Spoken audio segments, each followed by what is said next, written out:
कई पदों से मैं काम कर रही हूँ जन स्वराज में।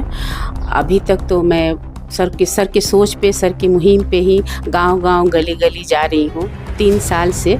आपके निर्वाचन क्षेत्र में सबसे बड़ी समस्या क्या है और आप उसे हल करने के लिए क्या नीति अपनाएंगी, रणनीति अपनाएंगी? सबसे पहले बिहार में रोजी रोजगार की व्यवस्था होनी बहुत ज़रूरी है और कम से कम यहाँ रुकने के लिए लोगों के सर पे छत होनी चाहिए, पेट में रोटी होनी चाहिए, तन पे कपड़ा होना चाहिए, शिक्षा की व्यवस्था होनी चाहिए, दवाइयों की व्यवस्था, इलाज की व्यवस्था होनी चाहिए। कि बिहार में बेरोजगारी और पलायन की समस्या को हल करने के लिए क्या योजनाएं बनाएंगे? से पलायन को रोका जाए। पलायन रोकना बहुत ज़रूरी है।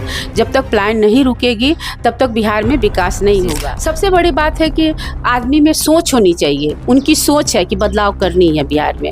तो जब आदमी सोच लेता है कि करना है, एट एनी कॉस्ट करना है, धरातल तक परिवर्तन लानी है, तो वो आता ही है। जब आपकी सोच में नहीं होगा तो नहीं होगा।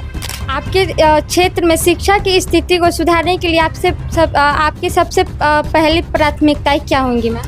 बिहार में शराबबंदी को लेकर जन स्वराज पार्टी की नीति रुख स्पष्ट है। आप इस नीति को लागू करने के लिए, सुधार लाने के लिए क्या कदम उठाएंगे? अब बिहार में शराबबंदी नहीं है, इसलिए इस मुहिम पे जन स्वराज का कहना है कि इस तरह से क्यों बंदी होनी चाहिए। इससे तो अच्छा है कि मतलब ओपन हो जाना चाहिए। और बंदी के नाम पे बहुत से भ्रष्टाचार बढ़ रही है, तो इस भ्रष्टाचार को रोकने के लिए जो नीति है उस नीति को अपनाया जाएगा। आपके पिछले अनुभव में ऐसा क्या है जो आपको जन स्वराज पार्टी के लिए उपयुक्त बना सकता है? नमस्कार, मैं रुचि और आप सभी देख रहे खबरें टाइम्स। अभी हम मौजूद हैं मोतिहारी के विधानसभा जन स्वराज पार्टी की संभावित प्रत्याशी सुधा वर्मा से। आइए हम जानते हैं उनसे कि ये जन स्वराज पार्टी क्यों ज्वाइन की और आगे इनका क्या राय है। आपका मेरे चैनल में बहुत बहुत स्वागत है मैम। आप क्या आपके ये खबरें टाइम्स का भी बहुत बहुत स्वागत है। आपने जन स्वराज पार्टी को क्यों चुना और ये आपके व्यक्तिगत दृष्टि से क्या मेल खाता है मैम? जन स्वराज, इसके पहले मैं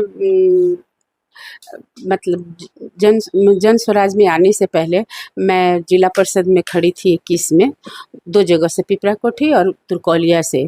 तो जब इलेक्शन ख़त्म होने के बाद सर का पैदल यात्रा शुरू होने वाला था, उसी समय सर्वे हुई थी और सर्वे में जो उनकी टीम सर्वे की थी तो उसमें लोगों ने अपनी इच्छा जाहिर की थी कि हार जीत अपनी जगह पे है, लेकिन हमारी नेता सुधा वर्मा है।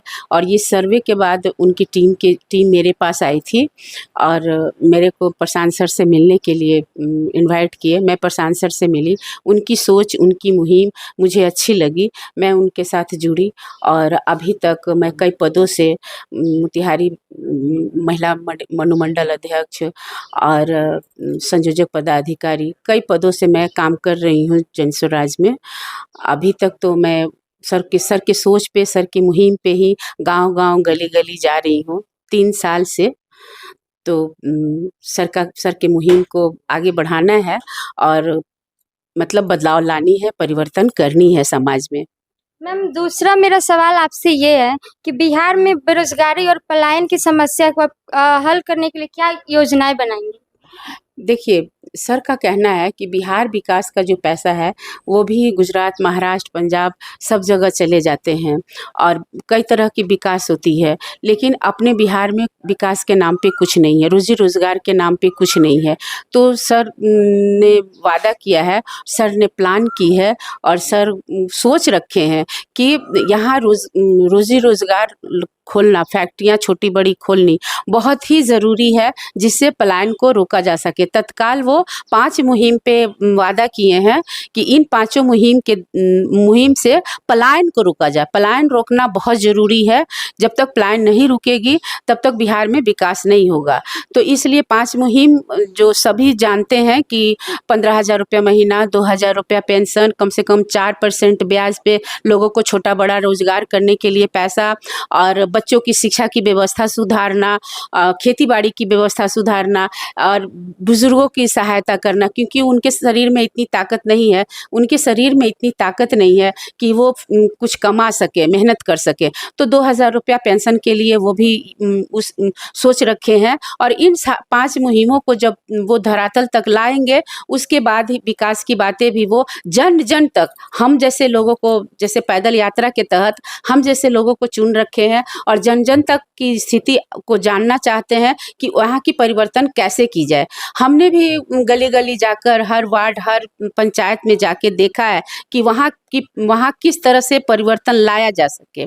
आपके क्षेत्र में शिक्षा की स्थिति को सुधारने के लिए आपकी सबसे पहली प्राथमिकताएं क्या होंगी मैम? देखिए, सर का कहना है कि जब तक सरकारी स्कूल की स्थितियां नहीं सुधर जा रही है, तब तक वो अपने स्तर से आर्थिक दृष्टिकोण से मदद करेंगे। जो बच्चे पढ़ने वाले हैं उन बच्चों को वो 1 से 15 साल तक के बच्चों को प्राइवेट स्कूल में, इंग्लिश स्कूल में वो पढ़ाएंगे। और क्योंकि 15 साल तक इसलिए रखा गया है कि 15 साल तक के बच्चे को में डिसीजन पावर आ जाती है, सही गलत की समझ हो जाती है। बिहार में शराबबंदी को लेकर जन स्वराज पार्टी की नीति रुख स्पष्ट है। आप इस नीति को लागू करने के लिए, सुधार लाने के लिए क्या कदम उठाएंगे? देखिए, शराब तो बंदी है नहीं और आसानी से लोगों को मिल रही है। और मैं यहाँ तक कि मैं गांव में गई थी, तो उस गांव में ना बहुत सारी विडो थी, सिर्फ विधवाएं महिलाएं थी। तो उन लोग, हमको लगा क्या कि वो लोग मुस्लिम हैं, लेकिन स्थानीय लोगों से पता चला कि नहीं, ये लोग विडो हैं। पूछने पे पता चला कि ये लोग 500 रुपये कमाते हैं। और इससे बड़ी एग्जाम्पल क्या हो सकती है, ये लोग 500 रुपया कमाते हैं, 300 रुपया ये लोग पी जाते हैं। और वो जहरीली दवाई, दारू होती हैं, जिसको पीने से दिन रात लोग मर रहा है। लोग समाज में अब बिहार में शराबबंदी नहीं है, इसलिए इस मुहिम पे जन स्वराज का कहना है कि इस तरह से क्यों बंदी होनी चाहिए। इससे तो अच्छा है कि मतलब ओपन हो जाना चाहिए। और बंदी के नाम पे बहुत से भ्रष्टाचार बढ़ रही है, तो इस भ्रष्टाचार को रोकने के लिए जो नीति है, उस नीति को अपनाया जाएगा। आपके निर्वाचन क्षेत्र में सबसे बड़ी समस्या क्या है और आप उसे हल करने के लिए क्या नीति अपनाएंगी, रणनीति अपनाएंगी? देखिए, अभी तो पलायन सबसे बड़ी समस्या है कि इस पलायन को रोका जाए।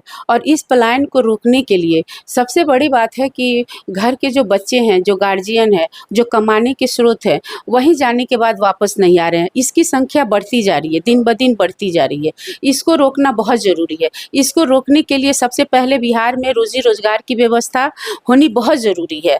और कम से कम यहाँ रुकने के लिए लोगों के सर पे छत होनी चाहिए, पेट में रोटी होनी चाहिए, तन पे कपड़ा होना चाहिए, शिक्षा की व्यवस्था होनी चाहिए, दवाइयों की व्यवस्था, इलाज की व्यवस्था होनी चाहिए। ये हमारे प्रशांत सर पलायन रोकने के लिए इस पे ज़्यादा जोर दे रहे हैं। और जब ये निश्चित हो जाएगी तो विकास की बातें तो होती ही रहेगी और विकास और परिवर्तन तो होती ही रहेगी। मैंने पहले ही कहा कि सोच बदलनी चाहिए। जो प्रशांत सर की सोच है, हम लोग भी उनके सोच के प्रभावित होकर उनसे जुड़े हुए हैं। और हमने लोगों से यही वादा किया है, गांव में वादे नहीं किए हैं, क्योंकि हमने यही कहा कि जिस तरह से आप हैं उसी तरह से मैं भी जुड़ी हूँ उम्मीद के साथ। और मैं कोशिश करूँगी कि प्रशांत सर मेरे साथ जन जन तक जाएं, जन जन तक उनके कहने से, उनके विचारों से जो हमने वादे किए हैं उस वादे को पूरा करने की कोशिश करेंगे।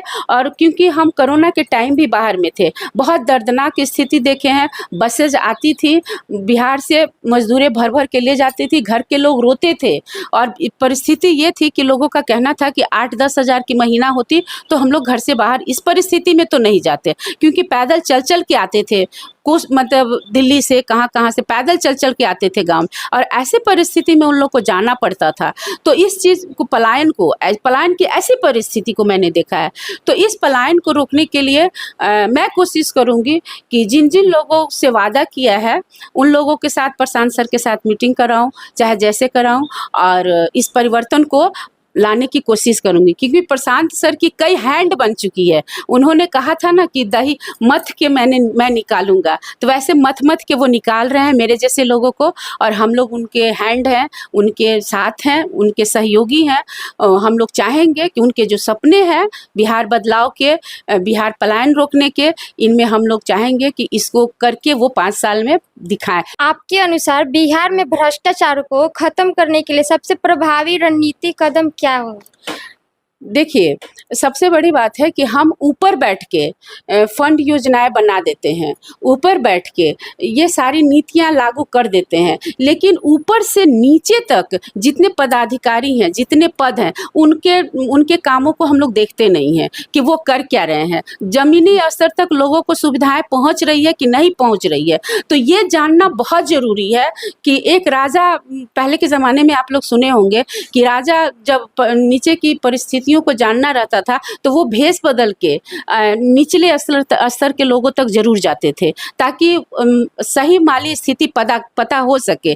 तो ये चीज़ को पता करना बहुत ज़रूरी है कि जो हम लोग फंड योजनाएं बना रहे हैं, वो फंड योजना नीचे जन जन तक पहुंच रही है कि नहीं पहुंच रही है, वो सुविधाएं वहां तक जा रही है कि नहीं जा रही हैं। तो मैं कोशिश करूंगी, मैंने जो देखा है कि मैं कोशिश करूंगी कि वो सुविधाएं नीचे तक जाए और उस पर पूरी कार्रवाई हो, पूरी पकड़ बनाए रखे और जानकारियां रखे। आपके पिछले अनुभव में ऐसा क्या है जो आपको जन स्वराज पार्टी के लिए उपयुक्त बना सकता है? देखिए, मैं इसके पहले राजनीति में थी नहीं, सोच से भी मैं आज भी शिक्षक हूँ और मैं फील्ड में काम करती हूँ, दिल से काम करती हूँ। रिजल्ट फाइनली चाहे जो भी हो, लेकिन दिलों में जगह बने हैं, मान सम्मान बढ़ी है, इज्जत बढ़ी है, प्यार बढ़ा है। तो लोग भी वही चाहते हैं कि जिसको हम अपना नेता बनाएं, वो हमारे साथ, हमारे दिल से मिले, हमारे दुख सुख को समझे और हमारे साथ काम करे। तो सर की भी सोच कुछ ऐसी ही है। हाँ, ये ज़रूर हो सकती है कि बहुत सी बातें हैं जो सर तक नहीं पहुंच पाती हैं, नहीं पहुंचती होगी, तो हम चाहेंगे, अगर हम जैसे लोग हैं, हम लोग चाहेंगे कि नीचे से जो भी बातें हैं सर तक जाएं और सर उसमें मतलब डिसीजन ले, हम लोग का सहयोग दें और हम लोग सर के मुहिम को, सर के सपना को पूरा करें। अभी जो आई है जनता के बीच में जन स्वराज, जनता का सुंदर राज बनाने की जो सपना है, इसको करने के लिए हम लोग प्रयत्नशील रहेंगे, कोशिश करेंगे और हमको लगता है कि लोग भी यही चाहते हैं। आपसे मेरा अंतिम और लास्ट क्वेश्चन ये है कि आप चुनाव जीतने के बाद आपकी 3 प्राथमिकताएं क्या होंगी? देखिए, चुनाव जीतने के बाद जो मैं अभी तक फील्ड में गई हूँ, तो लोगों का यही शिकायत है कि जीतने के बाद कोई आता नहीं है। और अगर मैंने देखा है कि अगर जीतने के बाद मैं फील्ड में जा रही हूँ तो समस्याएं हमको दिखेगी। मैं भाया मीडिया नहीं जाऊँगी, किसी के द्वारा नहीं, खुद अगर देख रही हूँ तो समस्याएं हमको खुद पता चलेगी। और मैं ये नहीं जानती कि हमको क्या उस ऊपर से हेल्प मिलेगा। अगर ऊपर से हेल्प मिले तो मैं कोशिश करूँगी कि जो समस्याएं हैं उसको दूर की जाए। और जो नेता क्यों बनाया जाता है, नेता तो इसीलिए बनाया जाता है ना कि हम उसका हाथ पकड़ के कोर्ट कचहरी, पुलिस थाना, दुख सुख, बेटी का शादी हो या कोई भी समस्या हो, इसको हम अपने नेता के द्वारा दूर कर सके। Thank you so much ma'am, आप हमारे साथ जुड़ी, इसके लिए आपका बहुत आभार। आपकी खबरें टाइम्स का भी बहुत बहुत स्वागत है, बहुत बहुत धन्यवाद है कि आप लोगों ने इतना टाइम दिया और समझने की कोशिश की मुझे। Thank you so much. आप देख रहे थे खबरें टाइम्स और ऐसे ही जुड़े रहिए और हमारे चैनल को सब्सक्राइब करिए और कमेंट बॉक्स में बताइए कि हमारा मैम के साथ इंटरव्यू कैसा रहा। Thank you.